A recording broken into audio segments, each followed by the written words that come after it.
por estar permitindo a minha vida até aqui neste lugar. Pois como o pastor Eric falou, hoje é culto das irmãs e ele não costuma me liberar nos cultos de senhoras, porque eu sou dirigente de trabalho e trabalho juntamente com as irmãs. Ali nós somos uma equipe e sempre nós estamos ali fazendo o trabalho do Senhor juntos. E é pela primeira vez que eu saio. É uma honra, mesmo uma glória para o Senhor. E eu acredito que eles têm uma amizade muito forte, né? Muito grande, porque o Renato me liberar, viu, pastor? E que Deus continue nos abençoando. Agradeço a pessoa do meu esposo que me acompanha nesta noite, o esposo da minha sobrinha, que está juntamente conosco. E a palavra do Senhor que eu pedi para Deus nesta noite, que Ele falasse aos nossos corações. E eu pedi um sinal do Senhor, o tema que eu gostaria de estar pregando nesta noite. E o Senhor falou, logo que eu ouvi os louvores, o Senhor falou através do louvor, e o Espírito Santo falou ao meu coração, essa é a palavra. Eu tinha escolhido alguma mensagem para ser à tarde, lendo, orando, mas o Senhor me fez voltar para a mensagem anterior que já estava no meu coração. E essa é a palavra do Senhor nesta noite para nós, querida igreja. Salmo 42, versículo 3. Diz assim a palavra do Senhor. Todos acharam, amém? Amém. Vamos ler a palavra. As minhas lágrimas servem-me de mantimento dia e de noite, porquanto me dizem constantemente: onde está o teu Deus? Amém. Podemos assentar, adorando, exaltando o nome do Senhor. Essa é a gloriosa palavra do Senhor, a fiel e eficaz, e a palavra que não volta vazia. É a palavra do Senhor. Essa é a mensagem que Deus nessa noite colocou no meu coração. E quando eu ouvi aquele louvor a qual as irmãs cantaram, Deus falou comigo e falou: está aí a mensagem. E falava sobre gemidos inexprimíveis que palavras não podem contar.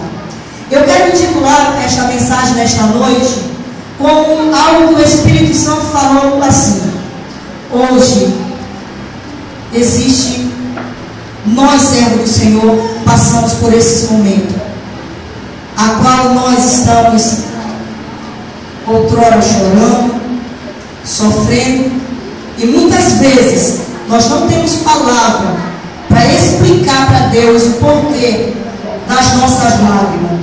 Mas a lágrima do crente, ela é uma frase completa e dita ao Senhor. Ela descreve tudo aquilo que às vezes em palavra nós não conseguimos nos expressar. E a palavra do Senhor, o título da mensagem é As Lágrimas da Alma. As lágrimas da nossa alma. As lágrimas que às vezes nós não conseguimos conter e que nós não conseguimos falar para o Senhor aquilo que nós às vezes queremos contar quando estamos em secreto, quando estamos a sós com Ele, quando estamos passando por situações. Muitas pessoas, querida igreja, se encontram nesta situação. A sua lágrimas correndo pelo seu rosto, a sua alma abatida, angustiada, sofrida. As pessoas perderam a motivação de viver, a motivação de sonhar, a motivação de aguardar a promessa, a motivação de crer que a mão do Senhor ainda está estendida, a motivação de crer que o Senhor não mudou a sua fórmula e nem mesmo a sua forma de trabalhar no meio do seu povo. Ele ainda continua aquele mesmo Deus dos nossos antepassados, dos primórdios, dos grandes homens da Bíblia, dos grandes homens que tiveram outrora também lágrimas para falar com o Senhor. A frase que eles conseguiam descrever para Deus era lágrimas, lágrimas que saíam da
econômica bem, muito bem resolvida. E para o crente, muitas vezes ele para de buscar o Senhor quando ele está passando por essa situação. Está tudo bem, não tem nada para pagar, tudo já está quitado, ele não deve nada para ninguém, ele tem dinheiro a hora que ele quer. Oxalá se isso fosse verdade, né, querida igreja? Oxalá se isso fosse verdade. Mas é muito fácil você chorar na hora da dor, na hora do sofrimento, porque na hora que você está passando pelas alegrias que o Senhor permite, promove a você, é muito fácil se aquietar e se acomodar e ficar no comodismo. É muito fácil. Neemias podia muito bem, ele tinha uma vida ali bem, estava vivendo uma vida de regalias, onde ele desfrutava, usufruía de tudo ali que o rei Artaxerxes I tinha para ofertar a ele, e ele estava ali, comia do melhor banquete, ele sentava, ele era copeiro do rei, mas ele podia usufruir desses benefícios, porque ele estava ali, ele contribuía para isso, ele era alguém especial. Mas o Senhor olhou e escolheu Neemias. Neemias chorou quando soube da situação que estava vivendo o seu povo, e ele não teve outra alternativa a não ser pedir permissão para o rei, carta branca para ele ir até Jerusalém e começar a fazer o trabalho que muitos não queriam fazer, muitos não quiseram fazer, muitos ali viram a situação, mas ficaram de braços cruzados, deixaram a situação ir de mal a pior e continuaram fingindo que estava tudo bem. Com Neemias foi diferente, ele foi chorando, mas gemendo, mas ele sabia que ele voltaria com alegria, ele voltaria com vitória, ele voltaria regozijando de todas as promessas que o Senhor fez a ele. Aleluia! Eu me lembro de outra mulher na Bíblia Sagrada. Eu estou pregando nesta noite a lágrima da alma do crente, a lágrima que desce dos seus olhos, ela tem valor. Sabe por quê? Lá em Lamentações, capítulo 2, versículo 11, diz assim: e já se consumiram os meus olhos em lágrima, turbada está a minha alma. A parte A deste versículo fala desta forma: já se consumiram os meus olhos em lágrima. Qual é o crente que não chora? Qual é o crente que não tem problema? Qual é o crente que não passa por adversidade? Qual é o crente que não vê o seu filho fora da casa do Senhor e a seus olhos não suportam ver o sofrimento e a vida agora ele escolheu? Ele não suporta a lágrima desse. Qual é o pai que não se contenta, que vai se contentar em ver o seu filho escolher uma vida promíscua, longe dos caminhos do Senhor, longe dos braços do Pai, se ele não vai chorar, se ele não vai gemer? Qual é a esposa que caminha para a casa do Senhor, não vai descer lágrima, vendo que o seu esposo tomou um caminho diferente, rumo diferente, que não é aquele outro amigo que ela espera, não é o companheiro que ela espera, não é o companheiro de todas as horas da casa do Senhor?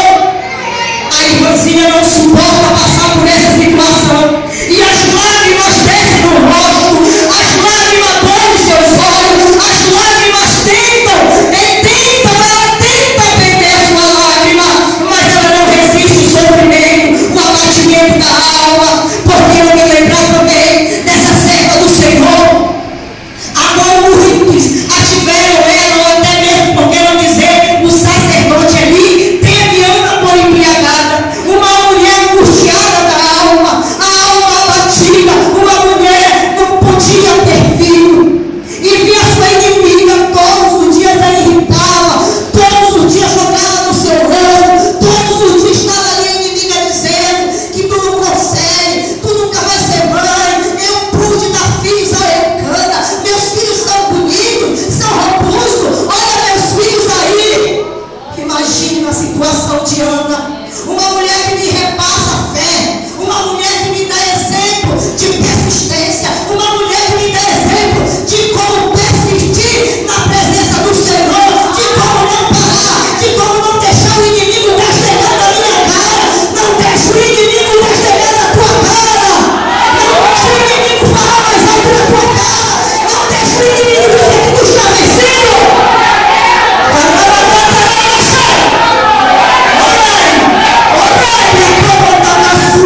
Diz a palavra do Senhor que não conseguia abrir sua boca.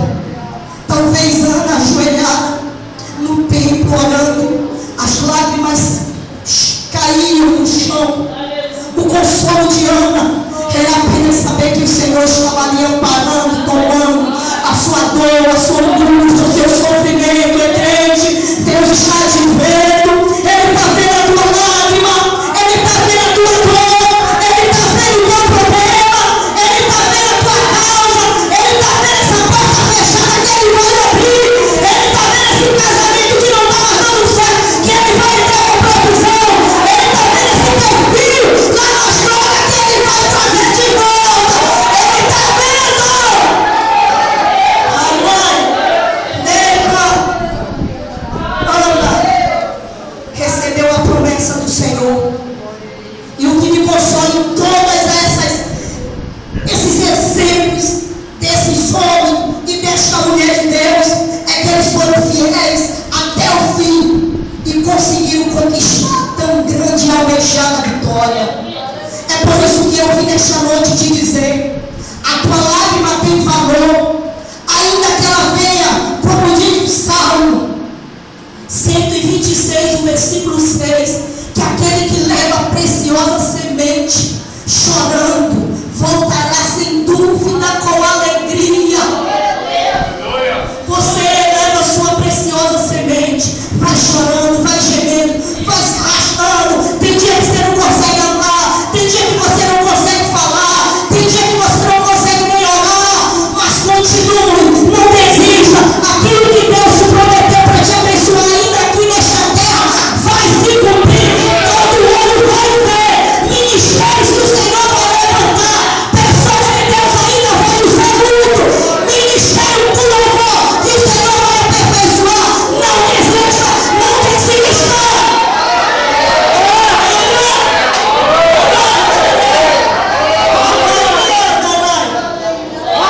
Aleluia, Deus. Eu tenho apreço por oração.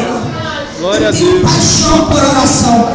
A oração é o elo que me liga com Deus, é que me fortalece. Se eu estou hoje aqui, é peso de oração.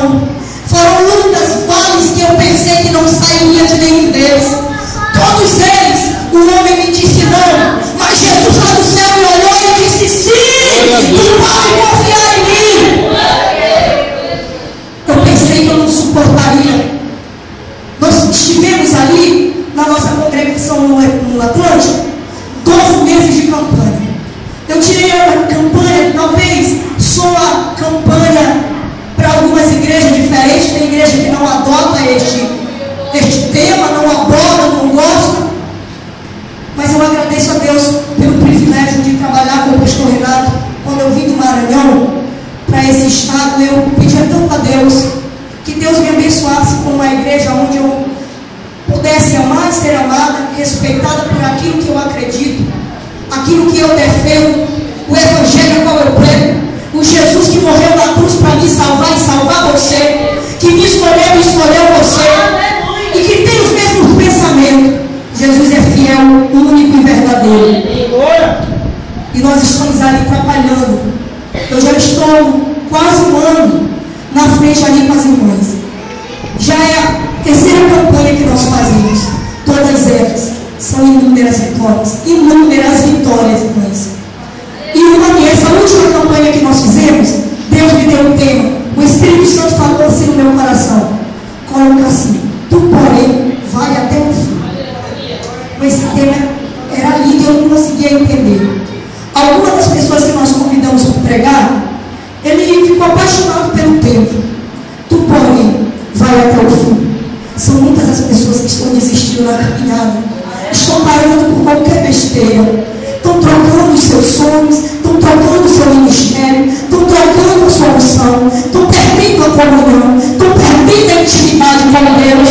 Mas com Deus o negócio é muito sério, o negócio é bem estreito. Ainda que o Senhor contempla as tuas lágrimas, Ele quer um compromisso sério com você. Ele fechou com você e não abre para mais ninguém. Depois que Jesus fecha negócio contigo, não tem negócio de Jesus desistir de você.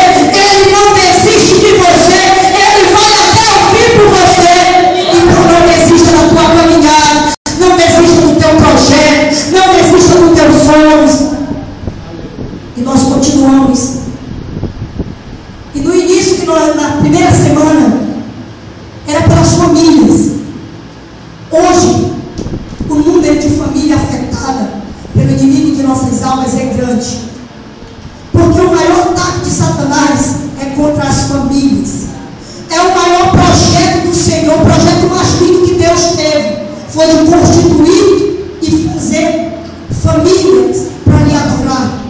O diabo invejoso, astuto, sagaz, com toda a sua sagacidade, ele tenta destruir aquilo que Jesus conquistou, aquilo que Jesus deu tanto do seu sangue para ver famílias contentes, felizes e abençoadas. Esse era o tema nosso. Nós começamos a orar. O Senhor começou a abrir porta de emprego. Foram inúmeras mães que foram abençoadas com o trabalho, aonde o Senhor pegou